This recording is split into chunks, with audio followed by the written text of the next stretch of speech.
کے آس پاس 5 نہایت ہی خوبصورت شہر آباد تھے، جن میں سے ہر ایک کی آبادی 1 لاکھ سے زیادہ تھی۔ یہ علاقے نہایت ہی سرسبز و شاداب اور قدرت کی فیاضی کا حسین شاہکار تھے۔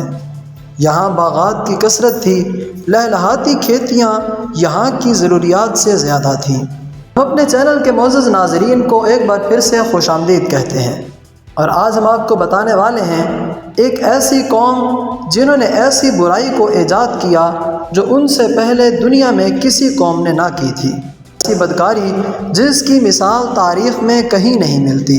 اس قوم نے ایسا کیا کام کیا تھا اور ان کا کیا انجام ہوا، آئیے سنتے ہیں۔ حضرت لوط علیہ السلام اللہ کے ایک برگزیدہ نبی تھے۔ آپ کے والد کا نام حاران تھا جو تابش کے بیٹے تھے۔ آپ کی پیدائش عراق کے قدیم شہر ار میں ہوئی۔ اس شہر میں حضرت ابراہیم علیہ السلام کا مسکن تھا۔ آپ حضرت ابراہیم کے زمانے میں اہل سدوم کی رہنمائی کے لیے نبوت کے منصب پر فائز ہوئے۔ حضرت لوط علیہ السلام کے بہت سارے معجزات ہیں۔ آپ جس وقت بارش کے لیے دعا کرتے تھے تو آسمان بادلوں سے بھر جاتا اور خوب بارش ہوتی تھی۔ حضرت لوط علیہ السلام جس پتھر پر سر رکھ کر سوتے تھے اس پتھر پر آپ کے سر مبارک کا نشان بن جاتا تھا۔ سدوم وہ علاقہ تھا جہاں حضرت لوط علیہ السلام کو مبعوث کیا گیا۔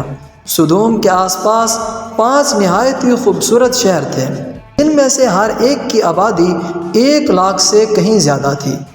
یہ علاقے نہایت سرسبز و شاداب اور قدرت کی فیاضی کا حسین شاہکار تھے۔ یہاں باغات کی کثرت تھی، لہلہاتی کھیتیاں یہاں کی ضروریات سے بھی زیادہ تھیں۔ اردن، شام اور اسرائیل کے درمیان بسا ہوا یہ علاقہ نہایت ہی زرخیز تھا۔ وہاں طرح طرح کے اناج، پھل، میوہ جات بکثرت پیدا ہوتے تھے۔ یہی وجہ تھی کہ آس پاس کی بستیوں کے لوگ اپنی معاشی اور غذائی ضرورت کے لیے ان بستیوں کی طرف آتے تھے، مگر یہ بات اہل سدوم کے لوگوں کو بالکل بھی پسند نہ تھی۔ ان کے خیال میں ان کی بستیوں میں پیدا ہونے والے پھلوں، اناج اور سبزیوں پر صرف ان کا ہی حق تھا۔ وہ نہیں چاہتے تھے کہ وہ دوسری بستیوں کے لوگ ان کے علاقے میں آئیں۔ ایک دن سدوم کے لوگ اس بات پر غور و فکر کر رہے تھے کہ باہر سے آنے والے لوگوں کو یہاں آنے سے آخر کیسے روکا جائے، کہ ایک بزرگ کی شکل میں ابلیس ان کی محفل میں آیا اور کہا اگر تم ان سے پیچھا چھڑانا چاہتے ہو تو میرے کہنے پر عمل کرو۔ اس اجنبی بزرگ کی بات لوگوں نے بہت توجہ سے سنی اور ابلیس نے کہا باقی بات میں کل بتاؤں گا۔ دوسرے دن ابلیس ایک خوبصورت نوجوان لڑکے کے بھیس میں آیا اور انہیں اپنی عورتوں کے بجائے مردوں کے ساتھ فعل بد کرنا سکھایا۔ ابلیس نے کہا کہ اگر تم ان بستیوں کے لوگوں سے نجات چاہتے ہو جو تمہاری بستی میں آ جاتے ہیں تو ایسا کرو کہ جب بھی کوئی شخص تمہارے علاقے میں آئے تو تم لوگ زبردستی اس کے ساتھ اپنی خواہش پوری کرو۔ اس طرح یہ لوگ اس بستی میں آنا چھوڑ دیں گے۔ اپنی نفسانی خواہشات کے لیے مردوں سے بدفعلی اس قوم کا دستور بن گیا تھا۔ ہاں بے حیائی عام ہو گئی تھی۔ حکمران، سردار، رؤساء، ہر طبقے میں گھر گھر یہ عمل پھیل گیا تھا۔ بھری محفل میں یہ لوگ اس فحاشی کے کام کو کر کے خوش ہوتے تھے۔ کوئی بھی محفل اس کام کے بغیر ادھوری سمجھی جاتی تھی۔ خاص کر مسافروں میں سے کوئی خوبصورت لڑکا ہوتا تو یہ لوگ اسے اپنا شکار بنا لیتے۔ ایک کتاب میں لکھا ہے کہ اہل سدوم اپنی روزمرہ کی زندگی میں سخت، ظالم، دھوکہ باز اور بد معاملہ تھے۔ کوئی مسافر ان کے علاقے سے خیریت سے نہیں گزر سکتا تھا۔ کوئی غریب ان کی بستیوں سے روٹی کا ایک ٹکڑا نہ پا سکتا تھا۔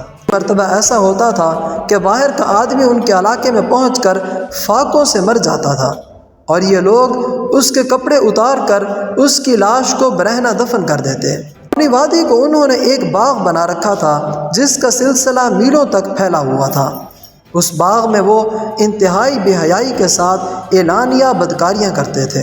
حضرت لوط علیہ السلام نے انہیں توحید کی دعوت دی اور بدکاری کے اس گھناؤنے عمل سے توبہ کرنے کا حکم دیا۔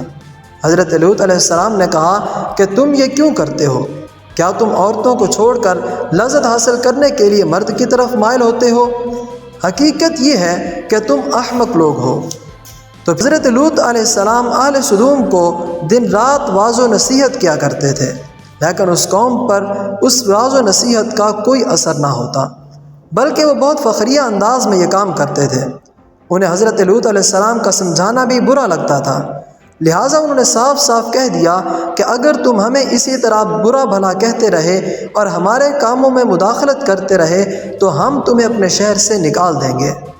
حضرت لوط علیہ السلام نے نصیحت و تبلیغ کا سلسلہ جاری رکھا، لیکن اہل سدوم نے ایک دن خود ہی عذاب الہی کا مطالبہ کر دیا۔ اللہ تعالیٰ نے اب تک ان کے اس بدترین عمل فحاشی اور بدکاری کے باوجود ڈھیل دے رکھی تھی، لیکن جب انہوں نے حضرت لوط علیہ السلام سے ایک دن کہا کہ اگر تم سچے ہو تو ہم پر عذاب لے آؤ، لہٰذا ان پر عذاب الہی کا فیصلہ ہو گیا، اور اللہ تعالیٰ نے اپنے خاص فرشتوں کو دنیا کی طرف روانہ کر دیا۔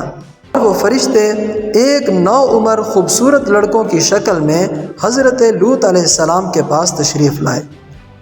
حضرت لوط علیہ السلام نے جب ان خوبصورت نوعمر لڑکوں کو دیکھا تو سخت گھبراہٹ اور پریشانی میں مبتلا ہو گئے۔ انہیں یہ خطرہ محسوس ہونے لگا کہ اگر ان کی قوم کے لوگوں نے انہیں دیکھ لیا تو نہ جانے وہ ان کے ساتھ کیا سلوک کریں گے۔ حضرت لوط علیہ السلام کی بیوی کا نام وائلہ تھا اور وہ آپ پر ایمان نہیں لائی تھی۔ اس نے جا کر اہل سدوم کو یہ خبر دے دی کہ لوط علیہ السلام کے گھر 2 نوجوان لڑکے مہمان ٹھہرے ہوئے ہیں۔ سن کر بستی والے دوڑتے ہوئے حضرت لوط علیہ السلام کے گھر پہنچے۔ حضرت لوط علیہ السلام نے کہا کہ یہ جو میری قوم کی بیٹیاں ہیں یہ تمہارے لیے جائز اور پاک ہیں، اللہ سے ڈرو، مجھے میرے مہمانوں کے سامنے رسوا نہ کرو، کیا تم میں سے کوئی بھی شائستہ آدمی نہیں؟ حضرت لوط علیہ السلام کی بات سن کر وہ لوگ بولے، تم بخوبی واقف ہو کہ ہمیں تمہاری قوم کی بیٹیوں سے کوئی حاجت نہیں، اور جو ہماری اصل چاہت ہے اس سے تم بخوبی واقف ہو۔ قوم لوط کے اس شرمسار جواب سے اندازہ لگایا جا سکتا ہے کہ وہ اس فعل بد میں کس حد تک مبتلا ہو چکے تھے۔ جب حضرت لوط علیہ السلام کی قوم ان کے گھر کی طرف دوڑتی ہوئی آئی تو حضرت لوط علیہ السلام نے گھر کے دروازے بند کر دیے اور نوجوانوں کو ایک کمرے میں چھپا دیا۔ ان بدکار لوگوں نے آپ کے گھر کا گھیراؤ کیا اور ان میں سے کچھ گھر کی دیوار پر بھی چڑھنے کی کوشش کر رہے تھے۔ حضرت لوط علیہ السلام اپنے مہمانوں کی عزت کے خیال سے بہت زیادہ گھبرائے ہوئے تھے۔ فرشتوں نے جب یہ منظر دیکھا تو انہوں نے حضرت لوط علیہ السلام کی پریشانی کو دیکھتے ہوئے حقیقت سے پردہ اٹھاتے ہوئے فرمایا، اے لوط، ہم تمہارے رب کے بھیجے ہوئے فرشتے ہیں، یہ لوگ ہرگز تم تک نہیں پہنچ سکیں گے۔ ابھی کچھ رات باقی ہے تو آپ اپنے گھر والوں کو لے کر چل پڑیں اور آپ میں سے کوئی شخص بھی پیچھے مڑ کر نہ دیکھے۔ سدوم حضرت لوط علیہ السلام کے گھر کا دروازہ توڑنے پر بضد تھے۔ حضرت جبرائیل علیہ السلام نے گھر سے باہر نکل کر اپنے پر کا ایک کونا انہیں مارا، جس سے ان کی آنکھوں کے ڈھیلے باہر نکل آئے اور بصارت زائل ہو گئی۔ یہ خاص عذاب ان لوگوں کو پہنچا جو حضرت لوط علیہ السلام کے پاس بدنیتی سے آئے تھے۔